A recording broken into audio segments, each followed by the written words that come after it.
ओम नमः शिवाय मित्रों, आज के वीडियो में हम आपको बताने जा रहे हैं कि साधारण पूजा तथा साधना में अंतर क्या होता है, पूजा तथा साधना की विधि क्या होता है और उसका विधान क्या होता है। सबसे पहले बात करते हैं साधारण पूजा क्या होती है और उससे हमें क्या क्या प्राप्त होता है। जब हम अपने इष्ट देवी या देवता का पूजन प्रतिदिन एक नियम से, एक निश्चित समय पर, एक निश्चित विधि विधान से करते हैं तो हमें सकारात्मक फल प्राप्त होता है। साधारण पूजा में हमें अपने इष्ट से संबंधित कोई पाठ, स्तुत या मंत्र जप करते हैं, कोई चालीसा पढ़ते हैं, कोई स्तुत करते हैं या अन्य कोई स्रोत का पाठ हमें करना चाहिए। हमें यह पाठ या स्रोत एक बार ही करना चाहिए। यदि आप अपने इष्ट देवी देवता का मंत्र जप करते हैं तो आपको प्रतिदिन कम से कम 11 माला करनी चाहिए। सामान्य पूजा सुबह शाम मिलाकर कुल मिलाकर अधिकतम 50 मिनट तक ही कर सकते हैं। अपने पूजा घर में बैठकर भजन करना चाहिए, उसका उत्तम फल आपको प्राप्त होता है। अब मैं आपको बताता हूँ किन देवी देवताओं को गृहस्थ वाले व्यक्ति को पूजन नहीं करना चाहिए। जैसे माता काली का कोई उग्र स्वरूप हो गया, भैरव जी का कोई स्वरूप हो गया, माँ भगवती कोई प्रचंड रूप हो गया, काल भैरव बाबा का रूप हो गया या नरसिम्हा भगवान का रूप हो गया। तो इन देवी देवताओं को ना तो इनकी तस्वीर घर में रखनी चाहिए और ना इनका पूजन करना चाहिए। हनुमान जी का कोई स्वरूप जैसे बालाजी महाराज, पंचमुखी हनुमान जी, सालासर बालाजी, और इन महिलाओं या स्त्री को हनुमान जी के किसी भी स्वरूप का पूजन, पाठ, स्तुत, चालीसा और भजन बाण का पाठ नहीं करना चाहिए। स्त्रियों के लिए हनुमान जी की साधना, उपासना पूर्ण रूप से वर्जित है। मित्रों, इसका कारण है कि हनुमान जी बाल ब्रह्मचारी हैं। किसी भी स्त्री, कन्या और महिला के द्वारा किया गया विशेष पूजन, साधना वे स्वीकार नहीं करते हैं। महिलाओं को हनुमान जी की मूर्ति तथा चित्र को स्पर्श नहीं करना चाहिए। किसी स्त्री के द्वारा उनकी साधना करने पर उनका ब्रह्मचर्य खंडित होने की संभावना रहती है।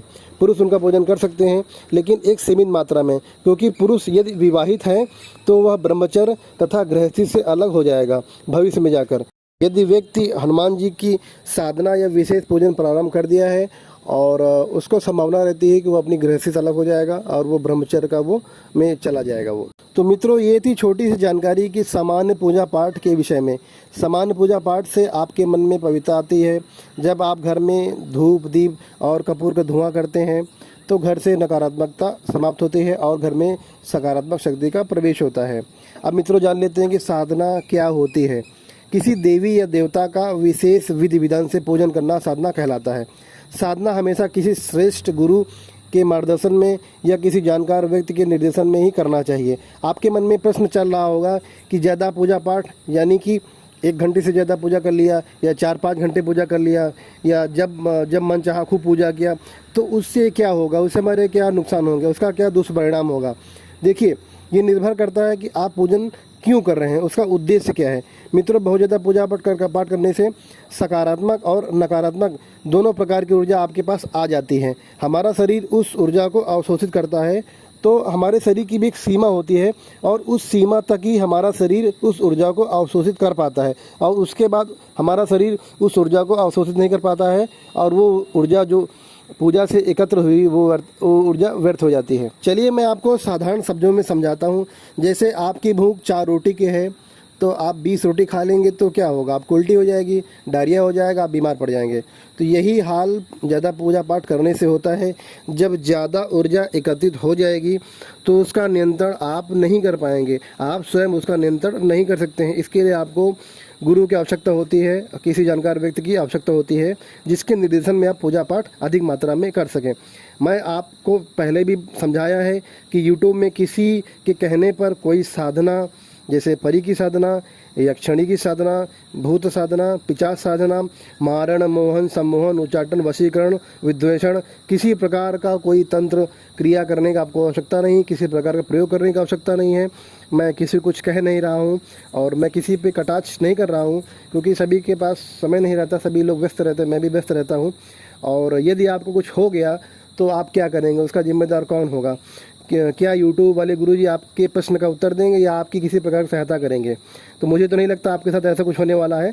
तो अपनी गृहस्थी में रहिए और अपने इष्ट देव का पूजन करो। हाँ, यदि आपको कोई तांत्रिक बनना है या आपका दूसरा उद्देश्य है कि आपको तंत्र शास्त्र में जाना है या कोई भगत बनना है या ओझा सोखा या आपको इसी लाइन में घुसना है, तो आपको ऐसे व्यक्ति को ढूंढना चाहिए जो तंत्र किया करता हो, कोई भगत हो या साधक हो, तो उसके संपर्क में आपको जाना पड़ेगा।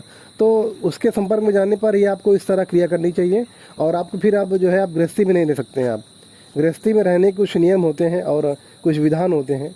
ऐसा नहीं कि आप कोई भी गृहस्थी में रहते हुए कोई भी साधना कर लेंगे, आप कुछ भी कर लेंगे, उसका परिणाम नहीं भोगना पड़ता है। और बहुत तरह के परिणाम होते हैं, दुष्परिणाम होते हैं, जिन्हें हम समझ नहीं पाते हैं और जिसका हम अनुभव नहीं कर पाते हैं। गृहस्थी वाले व्यक्ति को ये सब कार्य नहीं करना चाहिए, किसी बाबा के चक्कर में ना पड़ें। मैं अपने चैनल पर समय समय पर जो भी मानव जीवन की जो समस्याएं होती हैं उन पे मैं वीडियो बनाता रहता हूं। आपको कोई कष्ट है या कोई जो है कोई भी बाधा है या कुछ भी है, तो उससे मैं वीडियो बनाता रहूँगा। आपको समय समय पर उसका उपाय आपको मेरे चैनल पे मिलते रहेंगे। और आपने इष्ट पे भरोसा रखें, उनकी आप भक्ति करें, उनकी आराधना करें, वही आपका बेड़ा पार लगाएंगे। मैं हमेशा आपसे मैंने कहा है कि जो है आप अपने इष्ट की पूजा करिए। एक समय ऐसा भी आएगा कि आपका घर का मंदिर जागृत हो जाएगा और उस मंदिर में आप अर्जी लगाएंगे तो आप इष्ट आपकी प्रार्थना सुनेंगे और आपका जो मनोकामना है, जो आपकी इच्छा है, उस इच्छा को वो स्वयं पूरा करेंगे। मित्रों, सुनने में बड़ा रोमांचक लगता है कि किसी परी को सिद्ध कर लिया जाए या किसी यक्षिणी को सिद्ध कर लिया जाए या अप्सरों को सिद्ध कर लिया जाए और उसको अपनी पत्नी या प्रेम का बना लिया जाए तो आनंद आ जाए। मित्रों, ये सब बड़े खतरनाक कार्य होते हैं।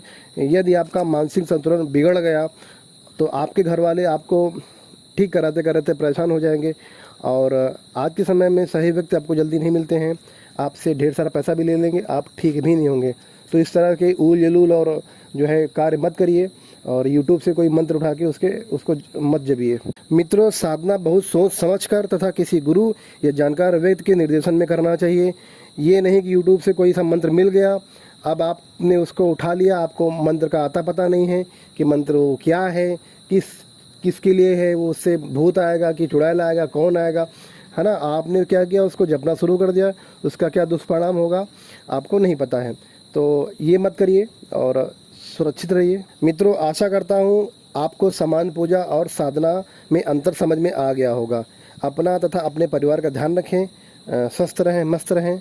जय श्री कृष्णा, ओम नमः शिवाय। आप सभी को कृष्ण जन्माष्टमी की हार्दिक शुभकामनाएं।